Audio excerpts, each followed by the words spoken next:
music. Yeah, we usually hear our intro music, so we know when to start.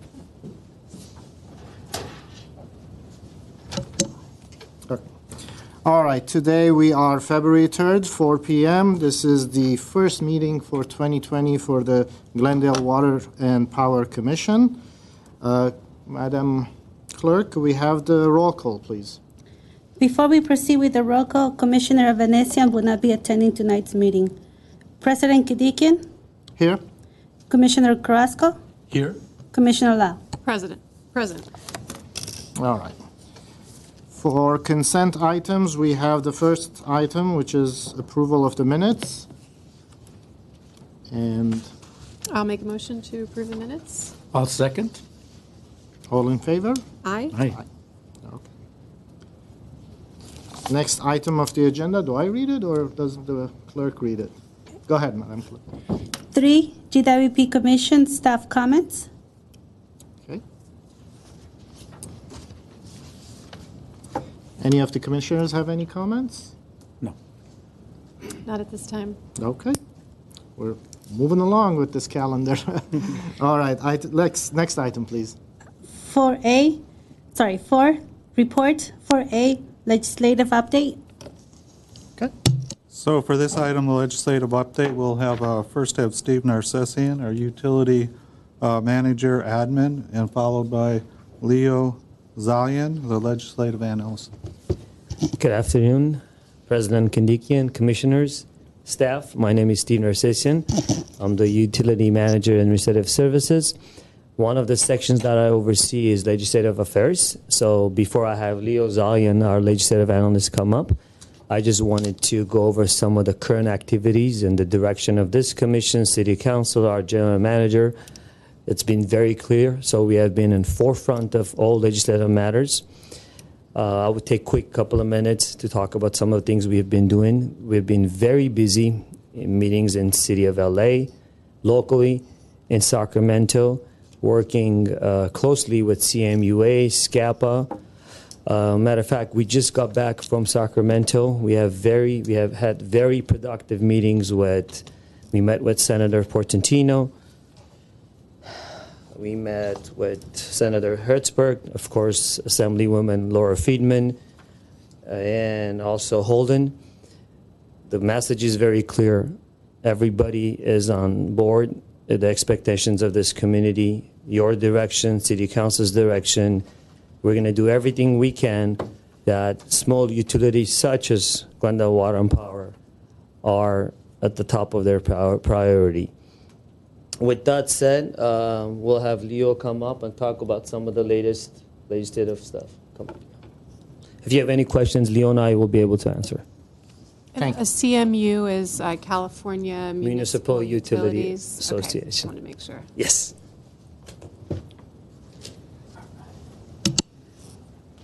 Good afternoon. Can everyone hear me? I think Yeah. so. Yes. All right.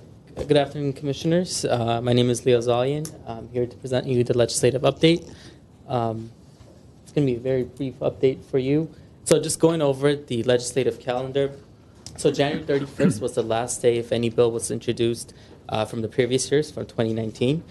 We have February 21st is the last day for any new bills to be introduced in the House or in the Senate. And finally, April 2nd will begin the spring recess, and the legislature will reconvene on April 13th. Next, we'll talk about a few key energy bills. Just something to be aware of, all these bills that we have listed, they've just been introduced, so there will be many amendments to come. So for example, we have AB 646. This is the Global Warming Solution Act of 2006. This wants to consider the wildfire kind of emissions as part of the GHG requirements. And AB 1594, this is a heavy-duty vehicle bill that wants to include heavy-duty charging station at the ports. Well, one will be in LA and one Long Beach, and at least in Oakland. They're going to expand on that more so with some funding. Next, we have AB 1839. This is the California Green New Deal, as many of you have heard, the LA Green Deal, and this is the Sacramento's version of it. This was introduced. We'll see how this goes. We have SB 378. This has to do with de-energization procedures and also some kind of cost allocation in case they do any kind of shutoffs. The residents can somehow ask for funds. We have SB 597. This is the pipe hydro bill that is going to be temporary. They want to do a pilot project with one or more utilities to see if they can acquire a large-scale hydro project. And last but not least, the one that we have a no author for, it's the new Next Era project you might heard of. This is a very costly project that's going to be proposed. We don't have a bill yet, but we're hearing it in Sacramento that this is going to be coming within the next few weeks. So we've been actively kind of proposing this bill because this can be very costly to our ratepayers. Next, we have two water bills that are important to us. We have one that has to do with consolidation of failing water systems. And then next, we have AB 654. This has to do with agencies, agency-to-agency sharing of data, customer data, and we want to make sure that this is confidential. That's all I have for you today. I'm happy to answer any questions that you may have. Thank you. And this was a short report for you. If you can expand a little bit more on the first bill, AB 464, including emissions associated with wildfire and other natural disasters. What's that about? So what the state is looking into is they want to see if there's a way the emissions that come from wildfire and natural disasters, they want to also include that as GHG emission reports. So they want to count that for the state. They want to see if there's a way to do that. And this bill allows it to have the wildfire, when the emissions go from wildfires, they want to also include that in the GHG requirements. That's a new idea that one of the assembly members is trying to look into. And, okay, I'm just trying to understand what do we do with that information? Just for a state, I think, to keep track of it. And then as you may know, they want to make sure the GHG requirements go down, the emission requirements. So they want to have a way of actually put a number to it and actually monitor it and a way to reduce that number.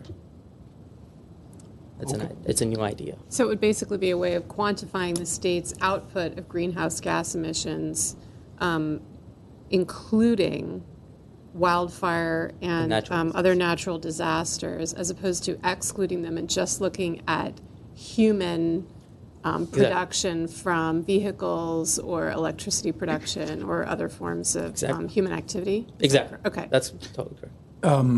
I also think that also would contribute, wildfires contribute to black carbon. I think that's the focus as well. Right, the emissions that come from wildfires, exactly. Okay, that's fine. It's a new idea. So I would think we naturally don't want those disasters and natural fires, and there's no control on them in the first place. Quantifying them, what would benefit, but that's okay. It's still early in the process, so we'll see where it goes from here. It was just introduced in January, so the legislative session just has started, so we'll see how that goes. Okay. But I'll give you more updates as updates come through. Okay, thank you. Thank you very much.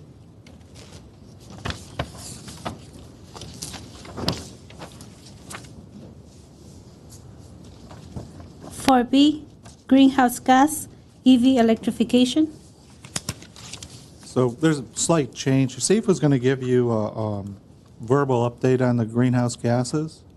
So we'll delay that since he's not here. And Herbert is going to give an update on our electric vehicle electrification program. So this is Herbert Garcia. He's a public benefit marketing manager, and he'll give the update. Thank you. Good evening, Commissioners. My name is Herbert Garcia, PBC Marketing Manager. And I'm here today to give you an update as far as our EV programs that we currently have here. And I'll go ahead and start with our first program. It's the EV Charger Rebate Program that we currently have. Now, that program has two components. One is for residential customers. So we offer a $500 rebate for those customers who install a level 2 charging station. That's 240 volt, 30 amp.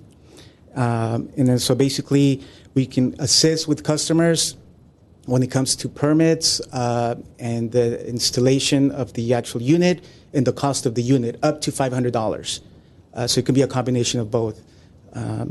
And also we have the commercial component of that, which is we offer $2,000 for public access electric vehicle charging stations for our commercial customers.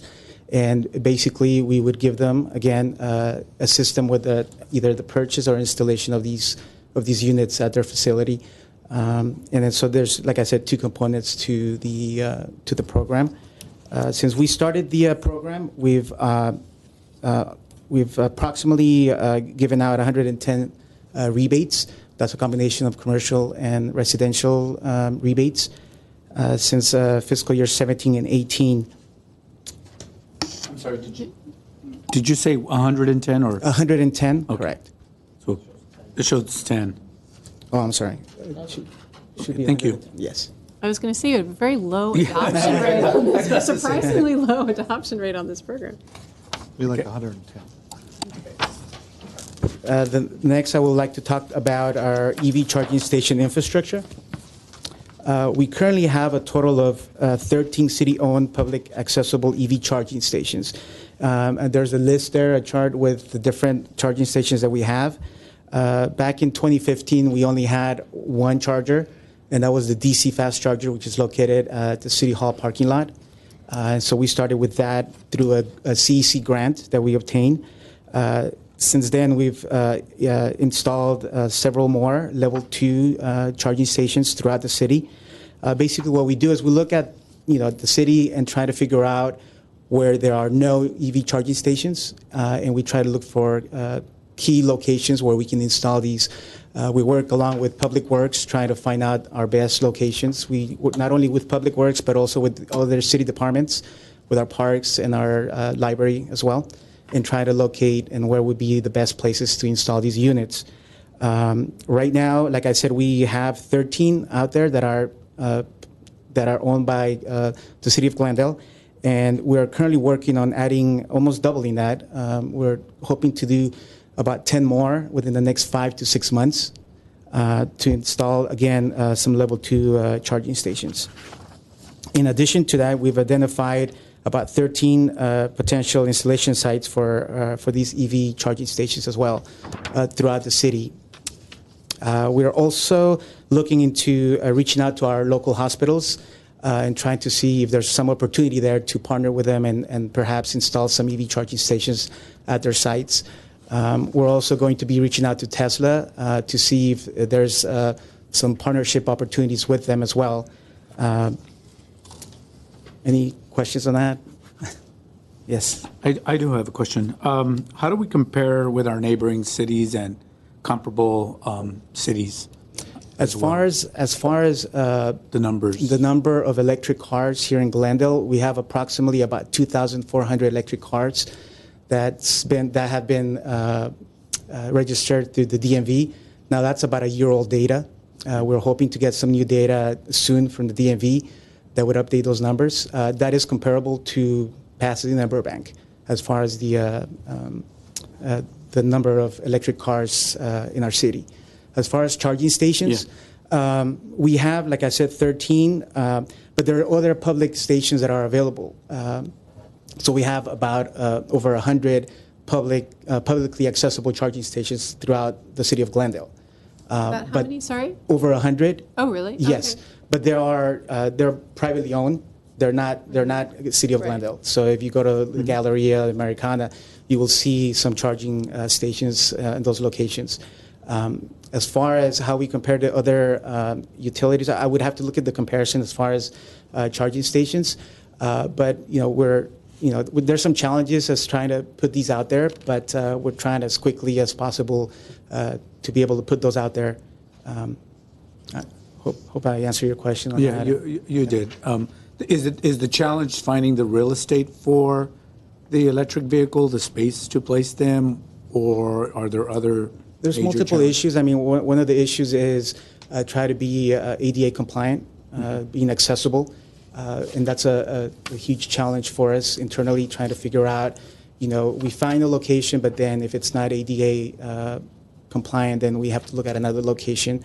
Okay. It's also challenging trying to find a location that's close to the power source. If it's too far, then that is a need of trenching, which is costly. So there's multiple challenges that we face, but we're overcoming those and trying to find locations. And like I said, we'll try to partner with different community organizations and different businesses trying to install some of these units out there. Thank you. One more question on that. At this rate, are we installing one per week, one per month? Just last year we installed approximately about, I believe it was about 4 or 5 charging stations that we installed. As we do more, the better we get, and then so that's what I was saying. Right now, just within the next 5 to 6 months, we're hoping to install 10 units out there. Okay.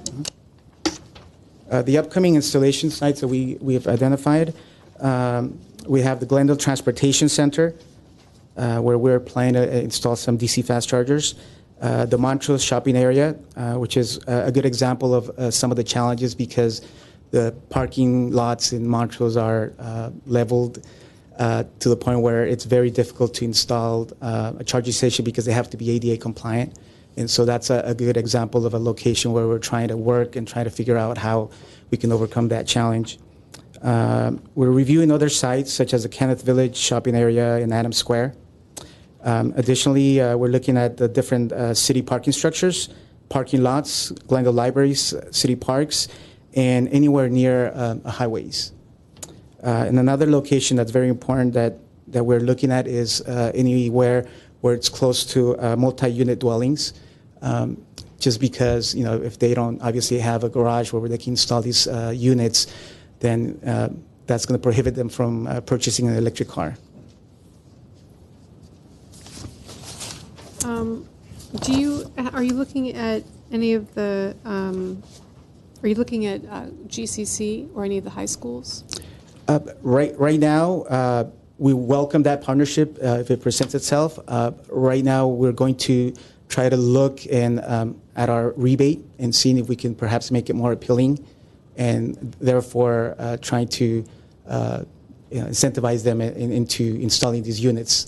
But we definitely will reach out to GCC or the school district as well, try to see if there's a partnership. But then again, if they take advantage of our incentive program, then that would be an easier way, because if we make it more appealing, then it's very likely that they might say, well, we'll go ahead and go through your rebate and be able to install these units. Right. I mean, does the city own the parking lot up at GCC? Is that city property, or is it property of the college? There's a couple parking lots up by the JCC that are city-owned, yes. Uh-huh. And so right now, one of the locations that we're looking at is one of the parks, one of the parking lots, I can't recall the number, that's right next to the fire station in front of Verdugo Park. And there's a parking lot there. That parking lot is a good location because it's close to the college, and a lot of the college students park there. And then also it's across the street from the park. And then so that's a good location that we have identified to perhaps do some installations. Right, because the issue is not just that, the number of cars that we have registered here, which I thought that number would be higher. I'm a little surprised it's only 2,400, but like you said, you're going to get updated information, and maybe there's going to be a big jump there. Correct. It's also the fact that Glendale is a major jobs center, so you have tens of thousands of people driving here every day. Many of them are doing so in electric vehicles, and certainly they've been incentivized to do things like park at the Galleria and use the chargers there. But how do we also make sure that those folks have access to charging stations, maybe at their place of work or at a college, public college? So correct, and we're aware of that, and that's where we're trying to put these charging stations where the majority of EVs are concentrated, where they're collecting. Correct. Just one more thing to add. You're probably aware. I live toward the south end. That's the area where GCC is undergoing a major infrastructure down on Garfield and Chevy Chase. I think that's another great opportunity as they look at their plan to expand. How do we take advantage of that opportunity to partner there as well? Definitely, we'll definitely take a look at that. Yeah, thank you. Do you get any pushback from either business owners or residents who are concerned that dedicating a parking space for EV charging could then remove parking for customers who don't drive EV cars? Has that been an issue in some of the commercial areas? We haven't encountered that, but I know that is a challenge. But right now we've not encountered anything yet. But for example, the Montrose, I'll give you that as an example. When we do put some charging stations there, we'll reach out to the association, Merchants Association there prior to doing that, just to get their feedback as well. A lot of times, a lot of that comes when you put it, like for example, in front of a certain business, right? But we yet to do that. But if we were to do that in the future, we would definitely reach out to the Merchants Associations and get their feedback. Right. Like if you put it right in front of a dry cleaner or something, where you have people going in and out, in and out, in and out all day, they might get frustrated or. Correct. Yeah. Yeah, it's a delicate job you're doing there. Yes, it is. The next topic I would like to talk to you about is the electric vehicle guest drive event. GWP hosts multiple electric vehicle ride and drive events every year to promote the adoption of EVs. Events provide the EV experience and education required to help customers facilitate the purchase or lease of an electric vehicle. These events are staffed by EV owners who are knowledgeable about their cars and able and willing to answer questions from participants. Customers can test drive private electric vehicles with no sales pitch. Our last event that we held here in Glendale, we held the event here at the City Hall parking lot, and that was back in September. And we did 278 drives, and so we had an array of cars. We had about 15 different EVs available. And again, the great thing about this event is that it is staffed by EV owners, the actual owners coming to share their car, and people can test drive their car. And so it's their experience that they're sharing with the person that's potentially interested in purchasing or leasing an EV. And so that event has been great. One of the things that we do after the event is that we actually survey the attendees. And one of the questions that we've asked is, did you buy an EV after the event? And I think out of 41 people that answered that question, 7 said yes after the event, that they actually purchased an EV. And then so it's working. It's an educational event that's we're very proud of, and that I think that's drawing a lot of people and some momentum. And it's like I said, it's an opportunity for them to come and actually drive the car without a sales pitch, which is great. And that's been very successful for us.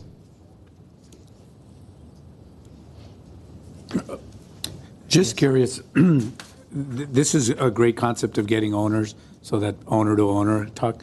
Is there a component where you have the dealers present or have, at least their information on EVs? We don't.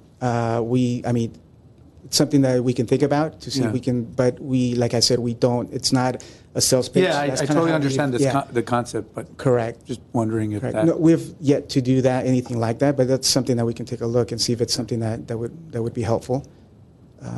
But we'll consider that. Yeah. Thank you. Thank you.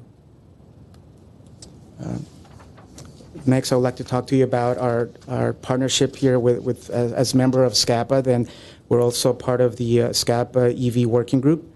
And being part of this group, we're able to, the working group assists in building consensus and to develop a consistent presentation of information to our customers related to all things EV throughout the Southern California region. The group is focused on facilitating the electrification of the transportation sector in the region for the betterment of the communities that we serve.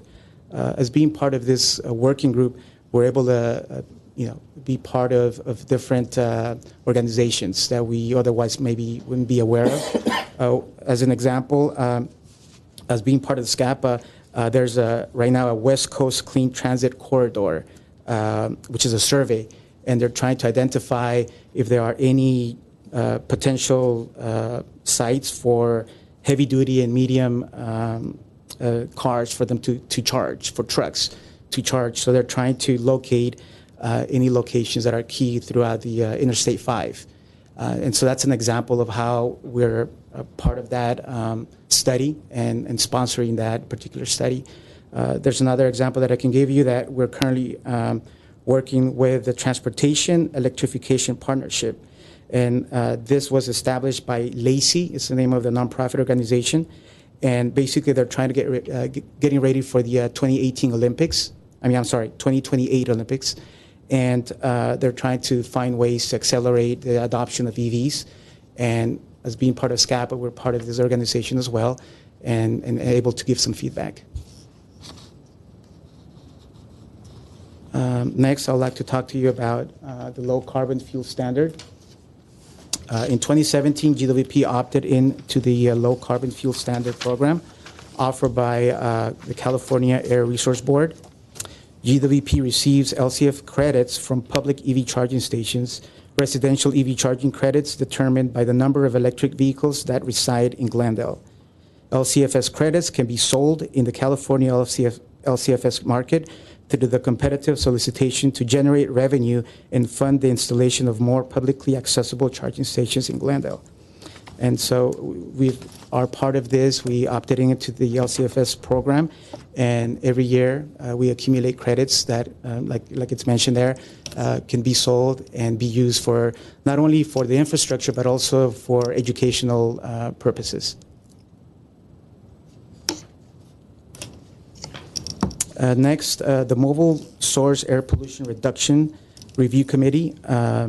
In 2019, MSRC has reserved funding for the City of Glendale to partner with them in reducing motor vehicle air pollution. This was not a competitive procurement. Glendale's funding has already been reserved. The City of Glendale has approved reserve funding amount of $260,500. The MSRC will contribute up to 75% of the cost of publicly accessible EV charging station installations. Glendale will be submitting invoices for reimbursement of some of our EV projects from 2019. Next, it's my last slide. There's a donation of residential EV charging stations. In 2019, we received a donation of 35 residential EV charging stations from Southern California Air Quality Management District.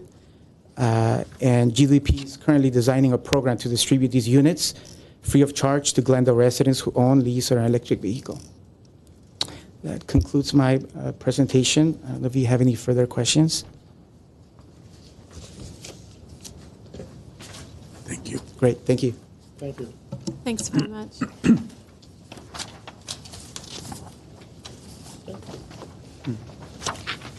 Are we going to get the greenhouse gas? Are we getting the greenhouse gas update or? Steve was going to do that verbally, Okay. so we'll can maybe reschedule that. Okay. All right. Next item. 5, oral communications. Discussion is limited to items not part of this agenda.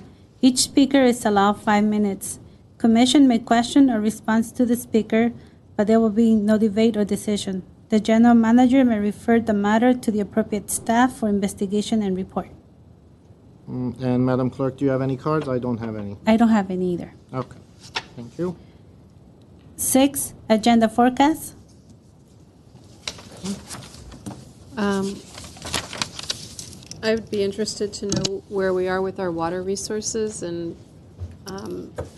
it doesn't necessarily have to be the next meeting, but at an upcoming meeting this spring, I'd like to know how we're doing in terms of our water, availability of water. It's very dry. Well, Commissioner, we can put whatever you want on the forecast. Where would you? Commissioners?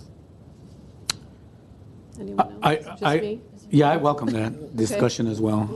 Looking at the calendar, I think, the first half of the year would be great, wherever we can fit it in. Mm-hmm. So anytime between now and before July 1st would be my recommendation. I think probably April is the month that has that's most available. It sounds like, because May we have the Shoal Canyon project update. June we have the budget, and yeah.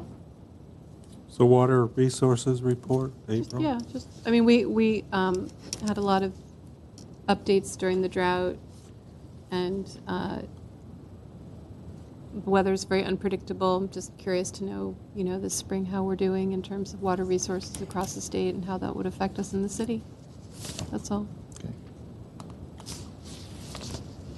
And I would assume the greenhouse gas, we can put that for the next meeting? Sure.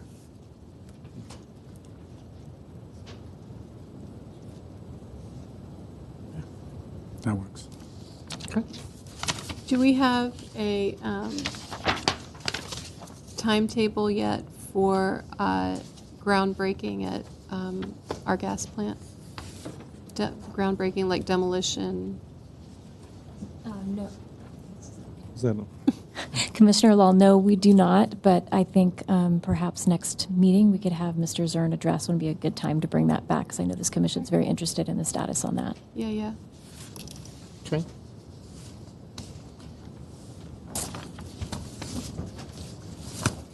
Okay. I do not have any other suggestions. Any of the other commissioners? I do not. Okay. That's it? Okay. Next item. 7, adjournment. I move to adjourn. My second? It's adjourned. All right. Shortest meeting ever.